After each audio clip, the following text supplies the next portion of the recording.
Hello, everyone, and welcome to a new episode of the BetTalker podcast. Today we have Lee and Huw. I hope I haven't butchered your name. That they are both the co-founders of Recovering Gaming, which I think is an amazing initiative. But we're here all about it. Guys, would you mind to introduce yourself and tell us a little bit how we got here? Uh, Lee, would you like to start? Yeah, no, for perfect. Thank you, Pedro. Yeah, so my name's Lee McFarland. I've been in the gaming industry for over 10 years now. I've been in recovery for the last 4 years, but I've had multiple attempts at recovery. Yeah, I'm really proud of this initiative that myself, Hugh, and a few other recovering addicts, alcoholics are doing in the industry to kind of carry the message and support those that are looking for the support. So, yeah, that's me, and over to you, Hugh. Perfect. All right. So I'm Hugh Thomas, and put this thing together, Recovering Gaming with Lee and a couple of others. Been in the industry for about sort of 20 years. Originally started back in sort of early 2000s with Gala Coral, and then moved to Betson and NYX and Scientific Games and OpenBet. And it's a real pleasure to be here, Pedro. And thank you as well for the offer to come and join you. Awesome. I have experienced myself. The scene within the industry. I remember when I moved to Malta.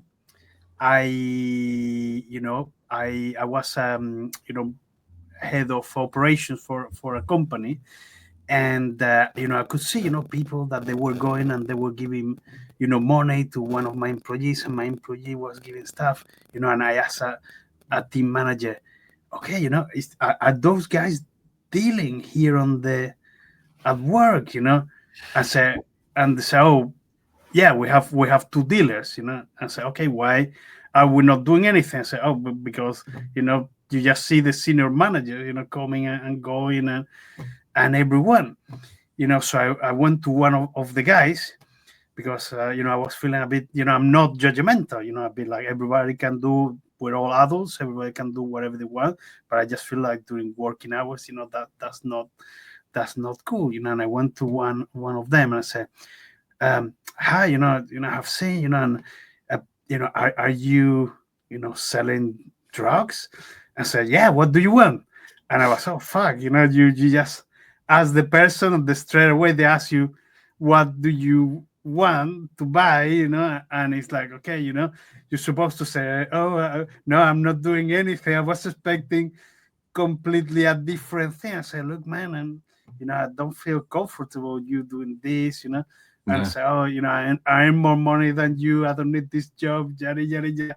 And it's like, oh my god, just feeling a bit like, it's a tough one, and it's also the well-being of people. So, how did you decide, from your own experience and all that, to say, okay, we need to nip this in the bud and help our friends and colleagues?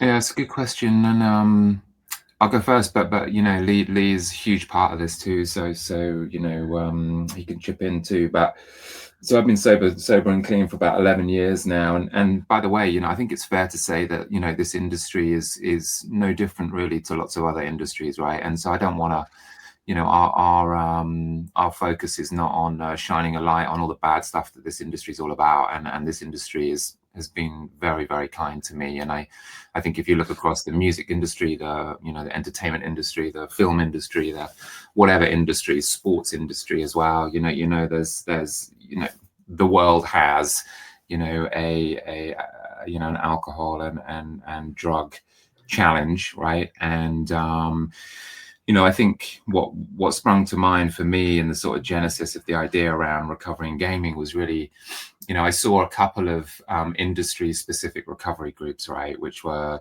sort of like lawyers in recovery or doctors in recovery, and I felt quite a lot of people over the years in our industry sort of get onto the recovery journey, and I just thought, we don't really do enough talking about this, and we don't really. We're amazing at shining a light on responsible gambling and gambling addiction, all of those sorts of things, which is really important. And but there was no conversations. I've never seen a panel where this is discussed. I've never seen people openly talking about it, and I think it's about time really that we were really open and honest about what recovery is and how to go about it. And that's why I messaged Lee and said, "How about it, buddy?" And he was like, "I'm all in." So that's where it kind of came from. Yeah, I'll just add on to that actually, and again, if I talk about my recovery, it was because a few people in the industry, and I've said this previously, Dylan Staley, Katie from LNW, really kind of helped me get into recovery. But then I also look at my last relapse, which was October last year. At G2E, I didn't know who to go to. I was at G2E. I've been in recovery 3 years. I've been clean and sober. I had, a good bit of time under my belt, and it just took one resentment to come in. Me not having how to identify or where to go led to me relapsing, and relapsing can lead to death. And this is the key thing. And I think when Huw approached me about this initiative of building this community, I just took a look at myself, and would it have been amazing if last year, recovery and gaming was there, and I had signposting to other individuals in recovery that could have supported me. Now, this is not anyone else's problem. Again, my recovery is my recovery, but I really think, we could potentially be saving people's lives. And I know that sounds very dramatic, but a relapse can cause, real dangers. So for me, having something like recovery and gaming and being able to build this community to support this industry is really, really key, and kind of goes to the core of my beliefs of helping others.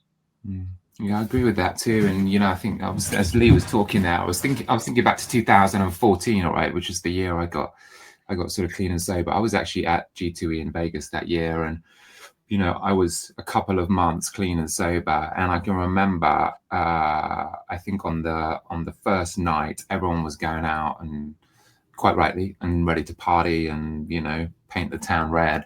And I had to go back to my hotel room on my own and sit in a hotel room in Vegas on my own, getting like messages, WhatsApp messages, where are you? What are you doing? Why aren't you coming out? Like, you're missing a great time. This place is wild. And when you're in early recovery, or if you're struggling yourself and you're trying to pull yourself back from those things, those types of things were sent as a friendly message, all right. But they were tipping points for me. I could have quite easily gone, okay, I'm going out now.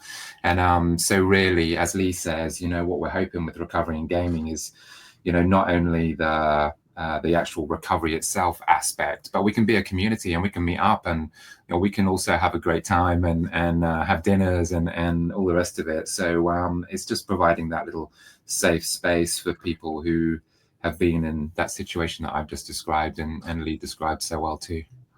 It's really interesting that you mention, like doctors in recovery, that in many professions, that you have like high stress, that they are very intense, like lawyers, doctors, sport personalities, they have, recovery groups, charities, that they're specific, they support each other, and it's really like, okay, we need to make a better job, taking care of each other, because it's not the, I have seen many times, okay, you get a person experiencing any issues, and the first thing that the HR wants to do is, okay, this person is a problem, let's let's make them walk the plank. What's your views or experience on this stuff? I'll jump in now actually, and again, I first tried coming to recovery in 2015. I was working out in Asia, Manila, and again, I see myself as being an alcoholic my whole life, and I was drinking to excess. I was causing issues, and I had the ultimatum put in front of me: go to recovery or lose your job. I went to recovery as a tick box exercise, and I was forced into recovery. And then I look at, fast forward to 2022, sorry, I was at Light and Wonder, and it wasn't I was forced, I was supported and guided, and I knew I needed help. And actually having the likes of Katie, you know, and I talk about Katie and Dylan quite a lot because they're a big part of my personal recovery. The difference there was the support and the kind of, hey, how can we help you, rather than you do this or you go in. And I think that for me was really beneficial. I think, you know, and I always look at this, addiction doesn't care what job you've got. You know, we have addicts and alcoholics in every stream of industry. It doesn't matter if you're a woman, male, you know, whatever color or ethnicity you are.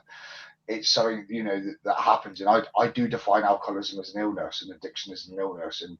And again, I think for me, having knowledge around that, again, especially in the workplace, and being able to educate that, you know, a lot of recovering addicts, alcoholics, or even active alcoholics, addicts are still functioning.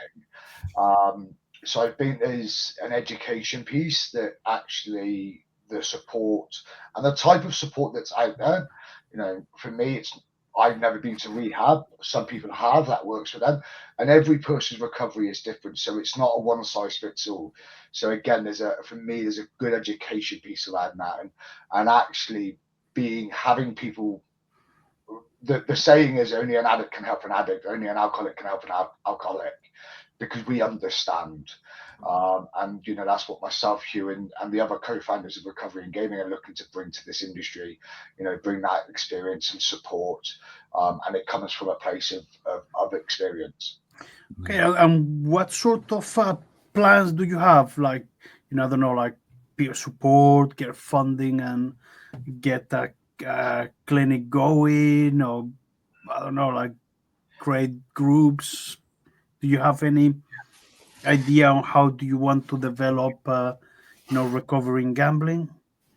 I'm going to let you answer this one. Well, yeah, I mean, you know, it's, I will say a couple of things. All right, is that number one, this is like really early days, and we're sort of growing this kind of organically. We were absolutely astounded, to be honest, by the real kindness that we found within the industry when we sort of announced this. But number one is, you know, this kind of safe space, just initially just creating a safe space, all right, for people who are either in recovery or who want to come and find out about recovery. If we do nothing else than that, you know, for the next 5 years or whatever it is, that will be job done as far as I'm concerned. There is a bigger play that we want to make, but I think we're just conscious of taking it, excuse the pun here, but taking it step by step, right? And that's really important, you know, for us, is that we don't get in over our skis like right now, and we focus on getting the basics right. And you know, Lee and I had a big conversation yesterday about anonymity, right? And you know, we're very aware that we have put ourselves out there and sort of like lifted the veil of anonymity to some respect on our own recovery. But it's really important, I think, that in that first phase, you know, people understand, who, you know, watch this or see stuff on LinkedIn or whatever, that they understand that what we're doing here is lifting up the conversation, but providing a safe and anonymous space. All right, so you don't have to come and lift the veil of anonymity yourself. You know, we will see, sort of to go back to, you know, what Lee was saying about the workforce and employers and stuff. You know, I do see a time, you know, further down the line where we're able to, you know, offer, you know, advice and help and support to organizations so that they understand, much like Light and Wonder, you know, offered support to Lee. We hope over time we may be able to help other employers do the same through education. And, you know, Lee is someone who knows firsthand, you know, the power of that support from employers. And I think, you know, the one thing that seems to be quite interesting for people like this week who I've spoken to, sort of on the employer side, is this concept of, you know, drugs and alcohol being the solution to, you know, other underlying issues, you know, and probably the same for most other addictions, you know, gambling addiction as well. You know, it's like that is the response, that you know, the alcohol and the drugs were the solution for me, you know, to get outside of my own head, you know, in order to get away from myself, you know, that was what I chose to use. And when you frame it like that for employers, you know, that's then not a self-inflicted, selfish, you know, drinking because you don't care, or taking drugs because, you know, you're just like rock and roll, you know, that's a big signal that someone, you know, if they're doing it to the extent that I did it and Lee did it, that's a big signal that someone needs help, you know, someone needs a little bit of guidance and a little bit of support. Hey, what do you think, Lee? 100%, Hugh, and I think, you know, just to touch on that anonymity point, and again, is, you know, we are launching our first kind of recovery meetings at SBC Lisbon, you know, September the 16th through to the 17th at 5 to 6 p.m. You know, a huge thank you to SBC for allowing us to do that. But one thing that I'd like to say, and, you know, I think we're going to do more around, is anonymity. You know, as Hugh said, I'm very open about my personal recovery because I'm allowed to do that at a personal level, but I really want to make it clear to everyone these meetings are really a safe space. We have a saying, what you see here, who you hear here, let it stay here. And that's what the meetings are about, is that you have a place where there will be no professional stigmatism around it. You know, it's not a gossiping meetings. This is for people who really want to get, or even curious about recovery. So again, I kind of want to just hammer home that point. But also, you know, going what Hugh said, you know, every good meeting starts with two people coming together, two recovering addicts, alcoholics coming together and growing. And we expect the community to grow, but it's not for me, Hugh, or the other co-founders to grow this. This is for the community to grow with us. And, you know, as we do grow, there will be service positions, we'll start to do more. But that will just naturally occur and organically happen, as any good normal recovery meeting happens. So I'm really, really excited about this space. I'm really excited about, you know, as Hugh mentioned, the reactions and the really positive and engaging reactions from our industry has been second to none. And then again, I'm really proud of this industry around what the changes I've seen over the last couple of years. Health and fitness at conferences is becoming more and more. And what a great addition to that by looking at what our internal or our hidden secrets are around addiction are. So I'm really, really excited about these kind of next couple of months. SBC, G2E next in Malta next year. It's really exciting.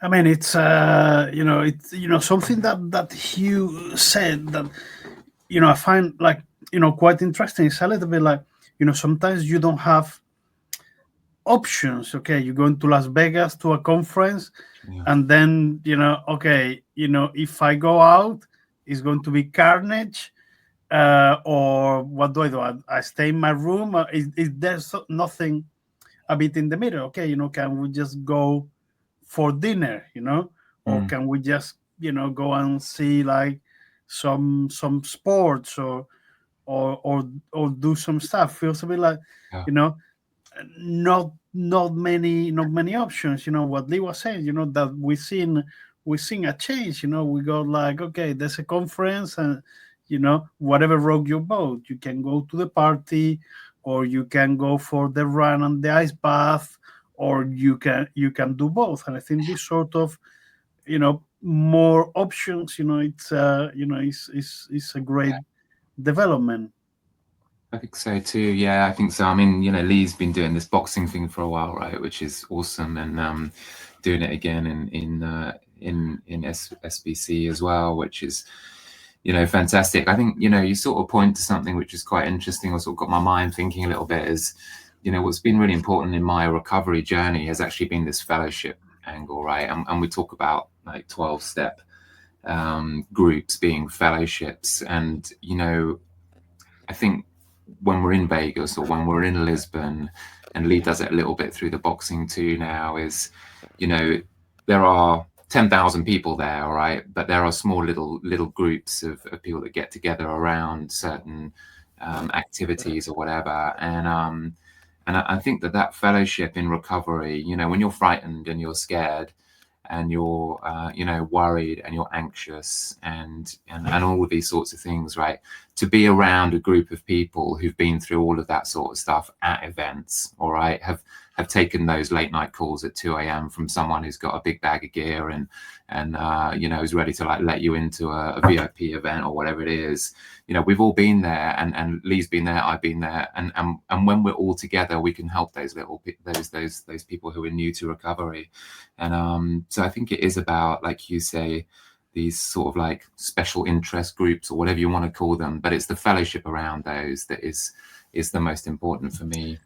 Okay. You talk about the group and the community, and sometimes people they drink, or they take cocaine to fit in. They feel a bit like, okay, if I'm myself, I feel that I don't blend, but when I have a couple of vodkas or a couple of scotch or whatever, then you know it's easier.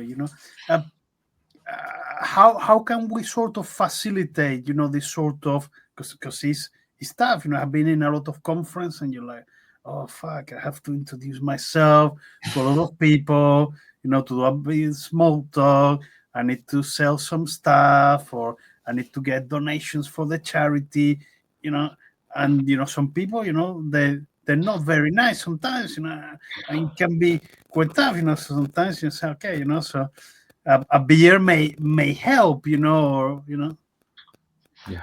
Yeah, I'll jump in on this one. So I look at my own personal recovery, and having gone through the steps, and the steps are powerful because they actually allow us to see what's been behind it. And for me, anyway, it allowed me to see, what I didn't know about myself. And the biggest thing for me in my alcohol and drug usage was fear. Believe it or not, and everyone would be like, Lee, fearful.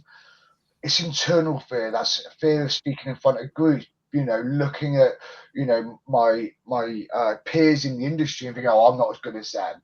That internal fear really led me to drink and use more than I normally would. And again, if I look back on the conferences throughout my career, a big a part of my alcohol usage and beer use, drug usage was around that fear. And it was not, I just didn't know, because again, I didn't have another addict or alcoholic guiding me and showing me, and really kind of laying this out for me through the steps. And for me to take that step, and again, taking those steps, I was able to identify that. I do a nightly inventory where I can look at, I still have fear today. I have fear about joining this podcast. The difference today is I have the tools to deal with that and actually acknowledge it.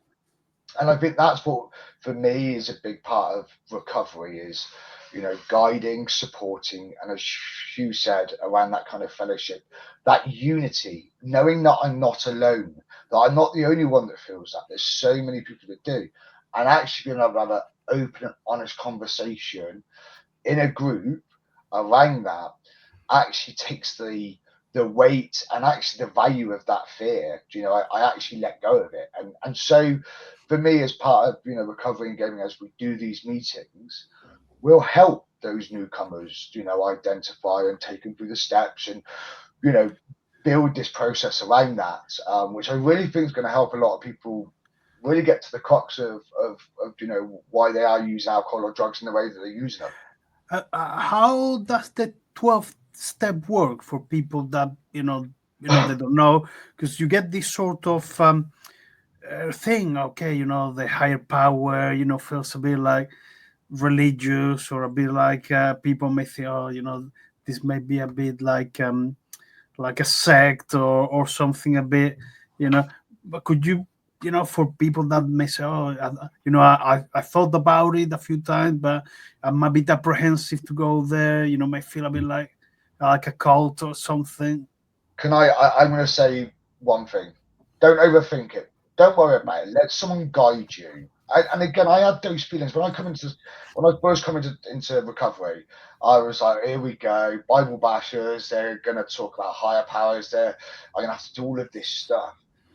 The moment that I actually conceded that I had a problem and I had to acknowledge that, and I was open to help, the rest of it didn't matter. So don't overthink it.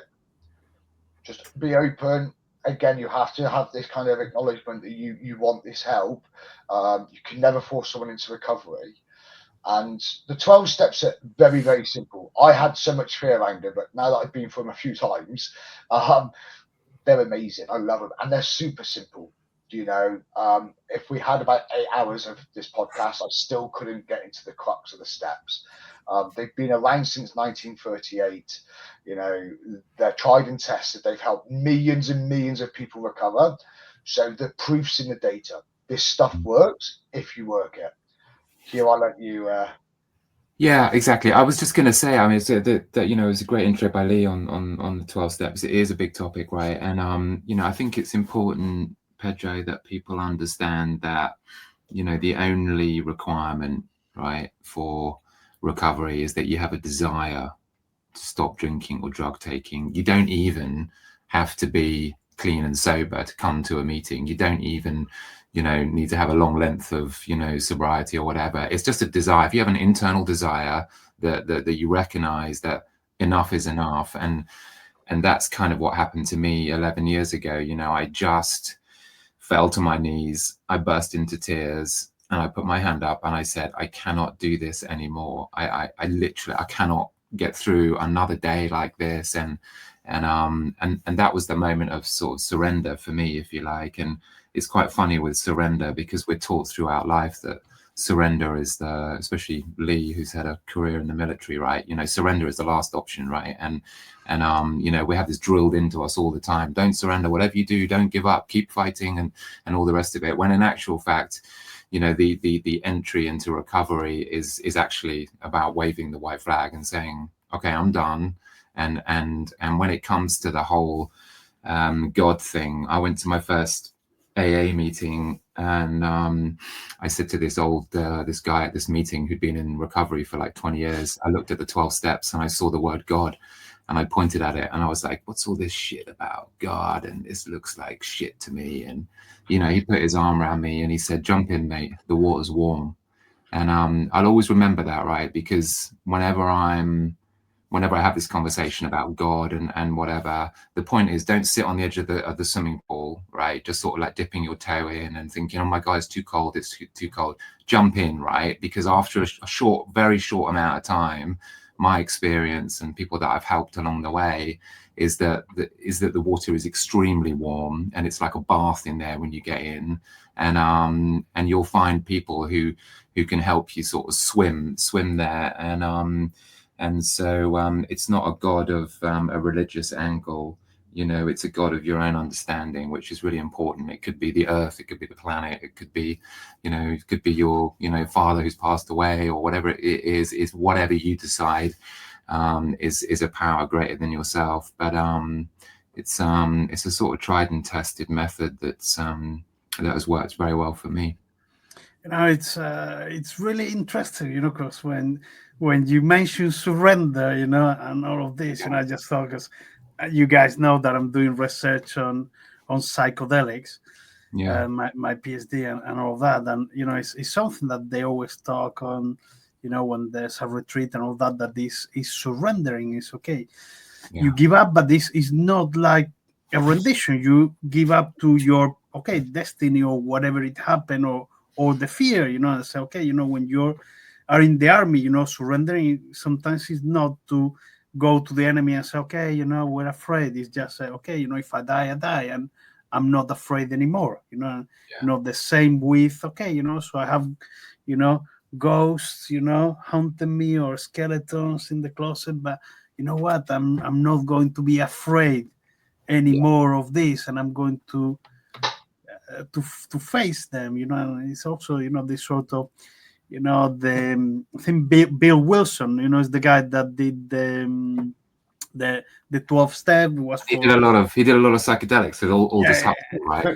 That was the higher power and the connection with God and all that. I didn't knew until I started doing research on psychedelics, and I, as a therapist, I was always looking a bit like, maybe there are, a bit of Bible basher and all that, but then, okay, I know what, or I think I know what he meant, Yeah. But this, this it's a different thing. I think the power of of the group, of not being alone, of understanding that okay, we're here together. It's very, very important.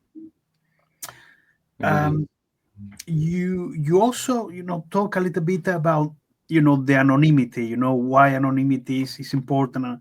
For example, with BetBlocker, being anonymous, is something that is why we're crashing it. Okay, because people, they don't want to, you know, put the name and all of that because there's a leak or something. I suppose with okay, there's people that they come out, say, look, I struggle with this, and there's many of us, and we don't need to be ashamed.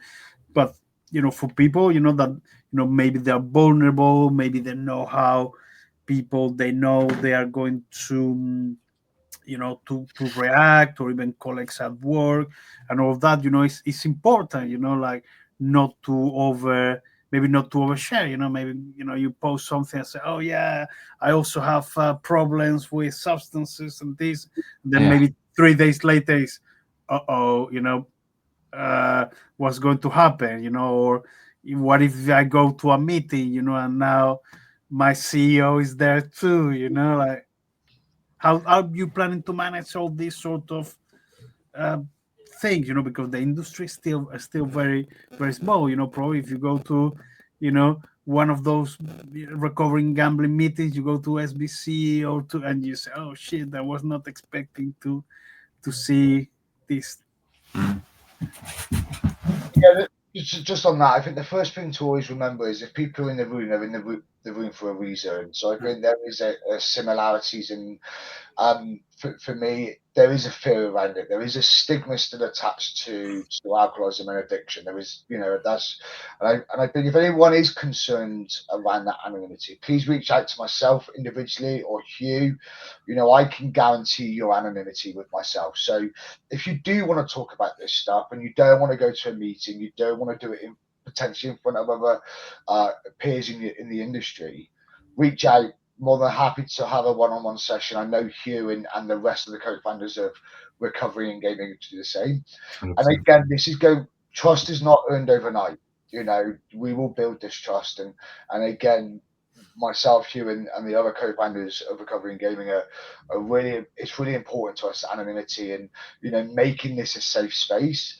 So for us, we'll manage that, but again, it's also on individuals and attending those meetings. Yeah. Huw, add No, something? that's it, man. You've sort of hit the nail on the head there. I think, what we've got, Pedro, is we've set up a little sort of private WhatsApp group, all right, which is a great start. Also on the website as well, recoveringgaming.com. We've also got Lee's telephone number and my telephone number on there as well. So, I think if anyone is sort of curious or wants to know more, or wants got questions around anonymity, we always say in the program that it's the sort of foundation of everything that we do. All right, it's sort of everything starts there, everything finishes there, and it's sort of like number one. And I honestly don't think the world of recovery, certainly through the 12-step program, would have worked had that anonymity not done its job. It has done a wonderful job for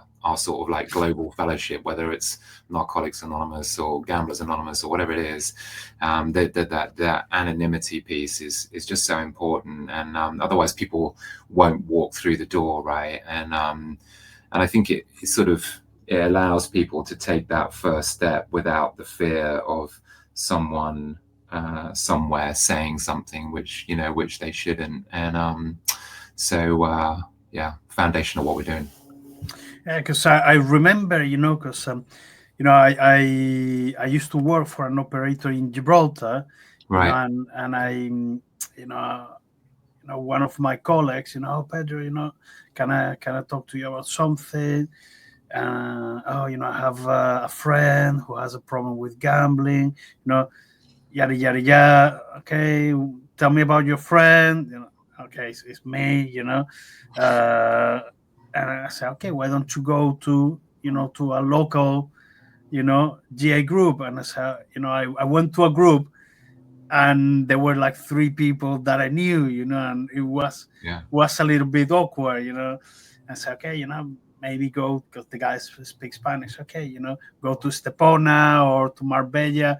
Maybe you have like a group where you may not bump into all the three people, which it shouldn't be a problem, because actually we should be the ones that more supportive with each Yeah. other, but there's a support that people, they are Uh, afraid that may have an impact on their careers, and I'm talking with two people that, despite having problems, they went to the top, okay, that well functioning yeah. addicts, maybe for a while, at least work wise.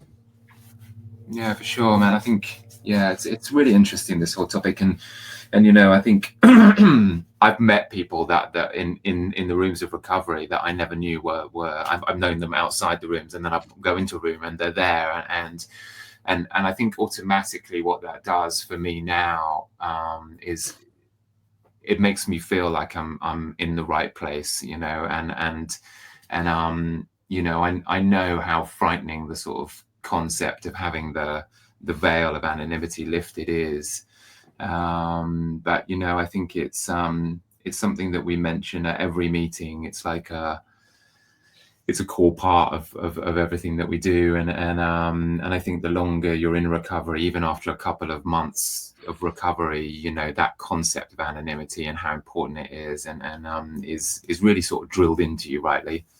Yeah, and I think it's drilled into you, but I also think we as recovering addicts, alcoholics, and that desire, and again as Huw mentioned previously in this podcast, you have to have a desire to stop using alcohol or drugs or whatever your fix is. You naturally want to keep that, and I think again this goes back to that unity. And I remember walking into the rooms for the first time, and the first thing I felt was love and unity. Like, and the recovery rooms that people talk about, you sit around in a circle, It's pretty special. they're amazing. And again, I've been smiling throughout this whole podcast because I just think of moments I've been in meetings where I've actually been able to be myself. And I think as people will come into the meetings, and they experience this life-changing experience around what recovery really gives you, we will build that. This will come, and again, my expectation, and again, expectations are key, but people just generally want to hold that in, and again, everyone's in the same boat. So I actually think it will come natural to people to have anonymity. Again, we cannot stop people talking outside the rooms or outside the meetings, but I think again, the recovery does that, and as Huw said, this is something that is the cornerstone of recovery. So if you truly have that desire, you're going to do everything to actually achieve that recovery. And anonymity, is one of the key principles and traditions in recovery. How can we help people to be more themselves? Because as an industry, we tend everybody to be a bit flashy, everybody try to be super cool, always successful, there's, I mean, sometimes there's little vulnerabilities. How you doing? It's stuff, or I'm not going to hit my Yeah. targets for, you know, Q3, the shareholders, they're going to. I think that, yeah, it's interesting, isn't it? Right. And it's a really interesting point. Like, how can we be more ourselves? And I'll tell you how that happens for me in recovery. And I think there is a lesson from recovery to be learned more broadly there. And that is that what we find in these recovery rooms, when you've got people who are all there for the same reason, one person, like Lee, for example, will speak openly about some of the shit that he's going through, right? And another person who is afraid of talking about the same shit that Lee just spoke about will then feel empowered to put his or her hand up and say, you know what, like what Lee just said, that's exactly what I'm going through right now. And so you create this, like through Lee being a little bit vulnerable and open with what he's going through, that then sparks someone else who might be afraid to talk about that stuff. So I think in answer to your question, Pedro, which I think is really powerful too, is how can we do this in the industry? Now I think it's just about being a little bit more open about some of the bullshit that everyone is going through. And I love life to pieces now. There was a time when I did not like life at all, and in fact, I probably, would have put my hand up to get out of life if I could, if I had the balls to do it. But I think like one of the beautiful things now is that when I'm open about what all the shit that I'm going through, I pick up people who are there to either support me or to share a funny story about the same shit that happened to them, and life was okay after that. And that is the beauty of what we're doing here, I think. Huw, I'm just going to touch on this point. So when I first come into the rooms, again, very much like we call them old timers, the guys that have been in the rooms 25, 30 years, happiest souls in the room. And again, an old guy put his arm around me and said, look for the similarities, not the differences. And I was like, what is this guy on about? And again, go back to what Huw said. I've never been in a meeting where I had not had a similarity to someone doing the chair, which is the chair is the person who is telling their stories about their recovery, where they come from. And every time I have so many similarities, and I think that is what creates that unity. Because believe it or not, most of us go through the same shit. We just have a different perception of it. And when we start to look for those similarities, we create unity and we create acceptance that actually life can get better. And I love it. Like I can't stop smiling about this podcast because I'm talking about stuff that is so important and has impacted my life and changed my life today. And if that's one thing that I can pass on to another human being, God, I'm in such a good place. Because at the end of the day, I don't know. At least I think for you guys, for me, it's like, okay, like there's nothing better than help other people, to be what they or who they want to be, or relieve suffering. There's nothing that is going to be more, rewarding. Okay, you can have stuff, but it's just shit. And that's exactly that, right? And it's recovery is really full of stories about people giving stuff back, right? And it's how those old timers who Lee mentioned have been in for 25 years. The reason they're still there and they're still clean and sober is because they are giving so much back to the world of recovery. The minute you stop doing that in recovery and you're just taking stuff and then not helping someone else, that's when you start to get sick again. And so I think that whole service element, being of service, giving back what I've taken from to help someone else is really part of that. And there's another we have a lot of sayings in recovery. It's quite funny, but I won't bore you with all of them. But one of them around secrets is we're as sick as our secrets, right?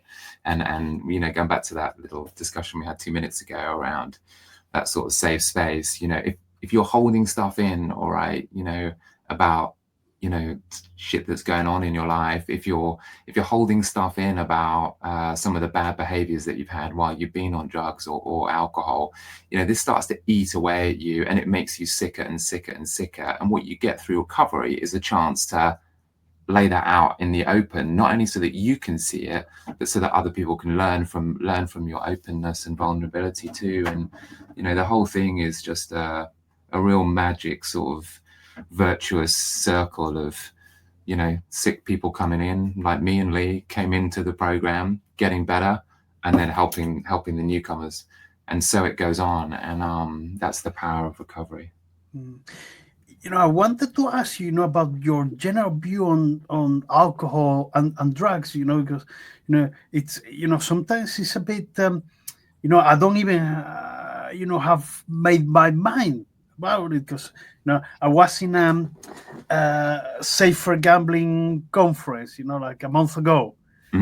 And okay, there's some drinks after the conference, and they only had like tea and lemonade, and I was like, oh shit, I could do with a beer, after a full day of and I I'm respectful of people, because normally with people that they have have suffered from gambling related harm, gambling addiction, you find a lot of comorbidity. And it's okay, so if you put a bucket with beers, so the temptation is there. But then there's people that they just, okay, I just go to the bar and bring the beer, or sometimes you have like a conference, and it's like, okay, it's at the MGM, and you have former gamblers, and it's like, okay, is this, so sometimes I'm like, okay, but maybe there's no drinks, and it's like,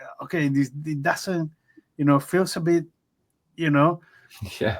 uh, a bit disjointed, so, in general, how do you think that, in gambling conference, maybe we should have, or, okay, still have drinks, but not to be like that drink I don't think focused, so, but or I mean, I think the parties like it's only a problem for me and other okay. people, right, Lee? And like Yeah, people are free to do but, whatever they want. In fact, I quite like being around people who've had a drink and like partying hard, and I love to hang out. There comes a point when it's like, no, it's a bit too much now.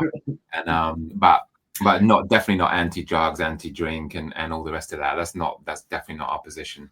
no, and I just kind of go on to that and so, it says in the big book, once I've gone through the steps, I can be in the most solid of places, as long as I'm still carrying the message. And what that means is, as a recovered alcoholic or addict, those are the places you want to be, because actually it's probably where you can add the most value to potentially someone else that is looking for that help. But again, going back to the industry, drinking, drug use, etc., all personal choice. It's not for me to decide what people do. All I can do is what I can do the next right thing, and that's to support people. People can go and have 5 drinks and finish there. Me personally, I can't, so that's fine.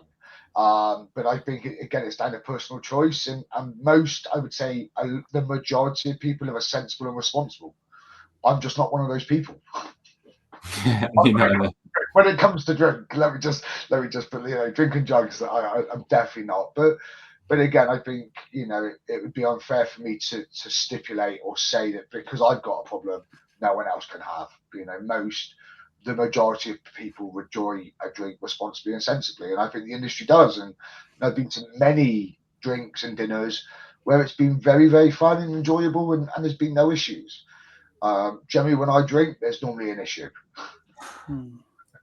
I mean, I always had my own rule, every time I was going out with my staff or whatever, 2 drinks, and then I drop the smoke bomb, because, I know that, things probably they're going to snowball or whatever. And like, okay, I'm out of here, so I'm lucky in that respect. But then the next day, you see, okay, people, or anytime that you go to a conference, like, okay, the first day everything's fine, the second day half of the people they don't come for the meetings, and then they send you a message that is a bit BS, it's like, oh They got yeah, G2E flu. yeah, yeah, G2 flu. I mean, I'm sure that that's a melting pot for virus. I remember when we had the COVID, was straight back. I was straight back from ice. I was like, okay, that was probably the spreading, hot spot, About can well imagine, but we're looking forward to SBC. yeah. Um, one more thing. What about other type of addictions like gambling, or also in the industry? There's a few people that they are workaholics, that they are like non-stop, Yeah. not able to disengage with the phone, sending emails at 3 a.m. Oh, it's tough, right? And I think there are so many addictions out there, and I think also like you probably know better than anyone, Pedro, is that it's a spectrum, isn't it, right? And we're all whether it's sugar and chocolate or whatever it might be, computer games or everyone, including me, and all of those things, by the way, because once I have one piece of chocolate, I need to eat the whole thing. But I'm on a spectrum with everything. It just so happens with alcohol and drugs, I'm right at the death end. And but I think someone asked me during the week, oh, are you guys going to do gambling addiction as well? And it just goes back to that point right at the beginning that we don't want to sort of get into. It's not an area I know anything about, to be honest. I'm not a gambler, like a big gambler. So I think people like me, I've learned over the years, need to stick with what you know, and the rest of it, just shut your mouth and get on with it. No, Yeah, I mean, I just concur with you on that. At the end of the day, my experience is drinking drugs, and it's not in my wheelhouse. If I know someone that is in GA, I'm more than happy to signpost people. Workaholics, again, things like Leo for iGaming leader, supportive. Again, those kind of signposting. If I know of people that do it, but again, respectively, it's not my wheelhouse. I know about drinking drugs and what's helped me stop using and drinking. So that's all I can talk about.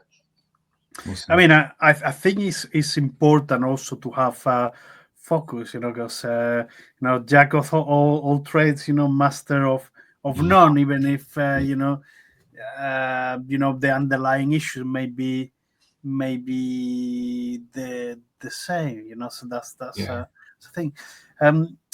Guys, we're getting close to the 50 minutes, 1 hour. Is there any questions, anything that we haven't talked about that you say, oh yeah, I really wanted to talk about this? But I guess that, there's one thing from my side, or maybe two. One is, we know this is not like a little short-term SBC project, and I think Lee and I and the other co-founders, we know this is going to take a long time, as it did when NA, Narcotics Anonymous, and Alcoholics Anonymous was set up. It's like, it's a long project. What we're doing is just sowing the seed, and then it's going to be up to others to kind of like take it forward and all the rest of it.